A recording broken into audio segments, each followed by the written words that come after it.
There is a taste in here that you cannot find in other vegetables. And the more you eat, the more it's become tasty and you keep on, asking for it. What this farmer in Hawaii is talking about is not a vegetable, it's a tree. And while Vicky Domingo says it has an unusual flavor, there's more to this tree than meets the taste buds. You keep on eating and eating, and you can feel your body is more energetic, more healthy, and you can see the difference. You're not dropping, you keep on, just so active. You have to remove one by one like this. Domingo says she has grown this tree on her farm for more than 25 years. She harvests moringa twice a week, all year round.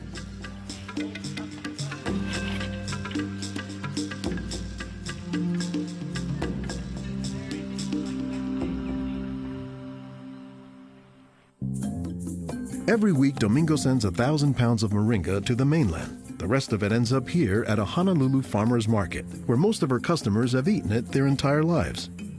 Well, in the Philippines, it's a third country. In other words, not a rich country. We cannot afford to go to the doctor for medicinal purposes. So we use this in our daily lives so we can have more energy, more vitamins to supplement our daily nutrition in our body. The tree is called moringa, or as the Filipinos call it, marongay. An awful lot of cultures have one or more plants that are kind of markers that people think of themselves when they think of that plant. Dr. Will McClatchy is an ethnobotanist at the University of Hawaii. He studies the ways that humans interact with plants. If you drive around Honolulu here, you'll see a lot of houses have at least one marongay in the yard, maybe a little forest of them, and that's a pretty good indicator that there's a Filipino family there. Jokingly, we say it our Filipino banner, which is our Filipino flag. Once you see this, that means, Filipino stays there. Domingo says there are many nutritional and medicinal uses for moringa. All parts of the tree are usable, from the roots to the stem, to the leaves, to the flowers, and to the pod. The roots, you can use that as a tea. And then the trunk, you can scrape it, squeeze it, get the juice, put in your cut skin, and your skin will heal. Some of this may be folktale, but some cultures have used moringa as a medicinal plant for thousands of years. McClatchy says moringa is worthy of its reputation as a tree with unusual nutritional properties. Thank you. Moringa is one of these trees that is a multi-purpose plant that fulfills such a high percentage of kind of basic needs that when people get used to using it, they really can't see what it's like to live without it. And many cultures don't. Today, moringa is used as a remedy and, in essence, a multivitamin in many of the world's warmest regions.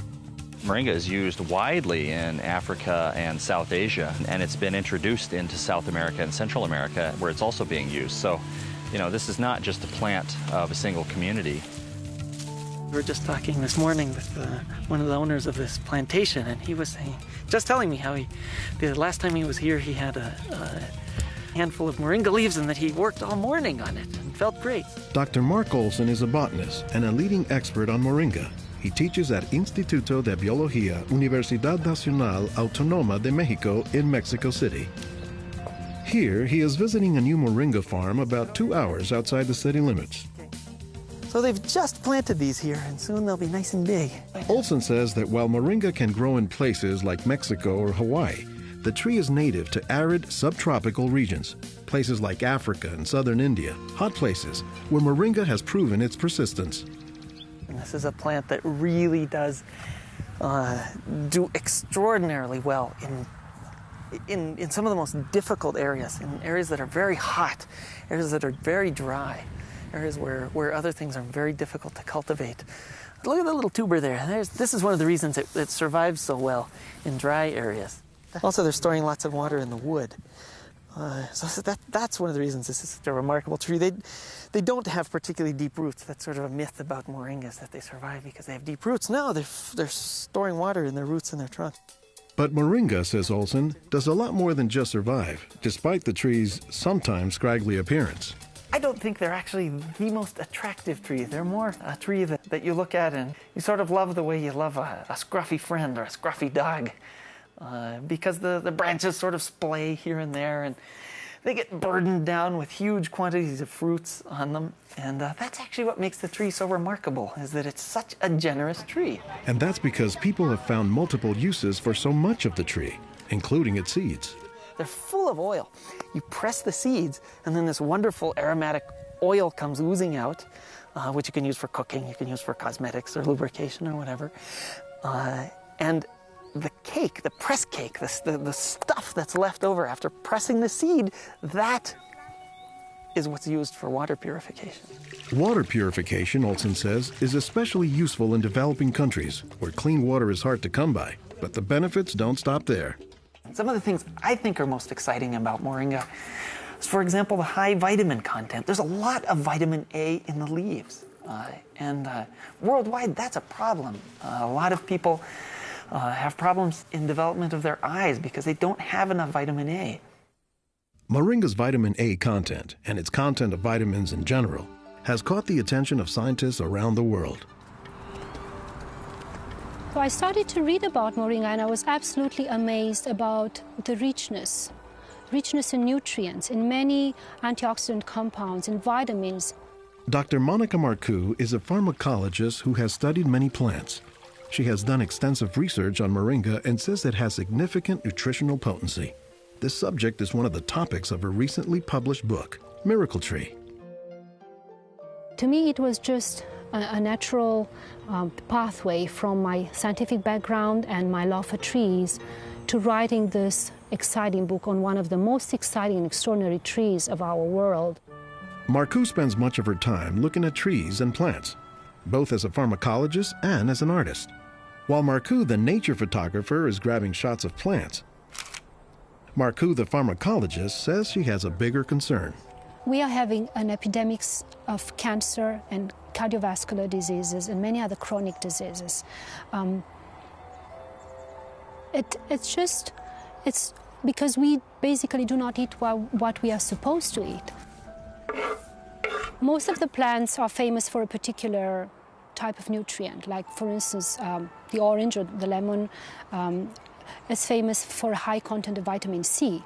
The spinach, for instance, on the other hand, is famous for its iron content. Moringa is very unusual because this single plant contains a wide variety of nutrients, but also in quite very high amounts. Marcoux says this concentration of nutrients combined with low calories and low sodium content makes moringa an ideal energy food or supplement that can help offset the typically unhealthy Western diet. Many of the Westerners are also deficient in antioxidant and anti-aging substances that are mostly found in plants. Antioxidants, according to the National Institutes of Health, protect the body's cells and may prevent cancer. And Marcoux says moringa is a treasure trove of antioxidants that happen to work hand in hand. Antioxidant substances and antioxidant vitamins work together in the body. For instance, it's known that selenium works better in the presence of vitamin E. Moringa has high amounts of selenium and has also vitamin E. While many plants contain antioxidants, Dr. McClatchy says that moringa is also high in the nutrients we usually associate with meat. Moringa is well known for being a good source of leafy green vegetable protein. And you don't get a lot of protein out of many vegetable foods other than like beans and things like that. So getting it out of the leaves is really a big deal. And while there are a few other plants like soy that are protein rich, Olson says moringa is special. I have a lot of food allergies. I'm allergic to wheat, I'm allergic to eggs. Soy tends to be a fairly highly allergenic food. It causes allergies easily in many people. We think that this is because of the form that some of the proteins are in soy. They're apparently in a form that's very simple and fairly easy for the body to assimilate in moringa. According to the United States Department of Agriculture, moringa contains 18 of the 20 amino acids, building blocks of proteins that are found in the human body. And, says Marcoux, moringa is one of the few plants that contains all of the essential amino acids. Moringa contains all the 9 essential amino acids that actually we cannot produce. Their presence, but also their ratio, is very beneficial, and it is estimated that this ratio is very good for absorption and for being bioavailable to our bodies. Further research is needed to establish the bioavailability of all of moringa's nutrients. But in some places, scientific studies may be too long a pursuit and take a back seat to a harsh reality. In most of sub-Saharan Africa, any baby has a 20% chance of dying before he reaches the age of 5. In some countries, up to 40%. And even those who survive past the age of 5, up to half or more will suffer from malnourished physical and mental development. C'est des lésions de malnutrition. These are lesions caused by malnutrition around the neck and around the waist. They are dry now, but will become permanent scars. As the former regional representative for Church World Service in Senegal for 16 years, it was Lowell Fugley's mission to help local clinics develop ways to save children at risk to malnutrition. Having been born myself into a middle-class American family, I thought it was just by chance that I was born in these conditions and not in the condition of a poor African family in the bush of Africa and living a malnourished life. And so I have a certain obligation to share what I received. In his quest to combat malnutrition, Fugley came across moringa in the late 1990s. It contains more vitamins and minerals in various combinations than you find in any other possible vegetable. And I thought to myself, if this source of nutrition could be made available at the village level, then this could be a very effective tool in preventing malnutrition. What Fugley says he didn't know at the time was that the Senegalese people were already familiar with moringa. It was only through a Peace Corps volunteer working in forestry who told me that, oh, moringa is already growing in Senegal. Not only was it growing, the people had been using it for generations. Only they didn't refer to it as moringa. They called it nebedai, which Fugley suspects comes from the English words never die, after the tree's resilience. I ask any Senegalese, do you know the nebedai tree? Oh, yes, my mother makes a sauce from the leaves of this tree. We call it mboum. Every Senegalese knew this tree. The problem, says Fugley, was that it was prepared and used in ways that diminish moringa's nutritive contents. They boil the leaves too long, they throw out the water that is boiled in and where many of the vitamins are located, and so they lose a lot of the benefits that the leaves could provide. So Fugley went to work, both planting moringa trees and, more importantly, educating healthcare workers on how moringa can help stave off malnutrition. Regarde tonton. Regarde celui-là. Regarde tonton. Tu as vu? Non, non, celui-là même. Pour le moringa. I was trained in 1998, and right away we saw the virtues of using moringa because of its very high nutritional value. So we began using it right away on an experimental basis. Après la formation, con le moringa. Healthcare workers learned to grow their own moringa trees, dry the leaves, and pound them into powder, maintaining all the nutrients. Nursing mothers were taught to add a spoonful of moringa to their food morning, day, and night to increase their milk production. They were also told to add moringa to all of their family's meals. When we introduced this tree in Senegal, or uses of the tree and different ways of using it, the reactions of the people there was that, well, this is our tree. You know, you're just adding on what we know already. As people changed their habits, Fugley says the results were clear, especially among children. They'll look happier, they'll have more energy, they'll smile. When they came to the clinic, limp, eyes drooping, no energy, and within 3 weeks, you see them bigger, healthier, and smiling.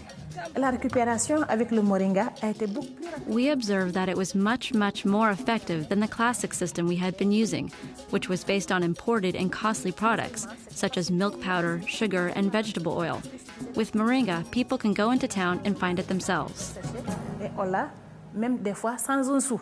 Moringa is still being used, it's still being promoted, it's still being very valued, even without our input from the outside. Moringa, it doesn't die, it can continue on its own. So you have to eat the moringa on a daily basis. And all their grandkids are eating it every now and then, even my own children, and they are already professionals, and yet they come home and eat it. And while moringa is mostly considered an ethnic food, the trend, says McClatchy, is that more nutritious plants, like moringa, are finding their way into the mainstream. Our diets are pretty bad, although they are improving. But one of the reasons they're improving is because we're starting to adopt more and more of these kinds of plants. I've been in villages where the only trees that survive and grow well are Moringa oleifera, which is really amazing when you consider how many useful things the tree provides. Moringa it comes very close to being a perfect source of nutrients in terms of variety and concentration. So that is, I think, very unique about this moringa tree.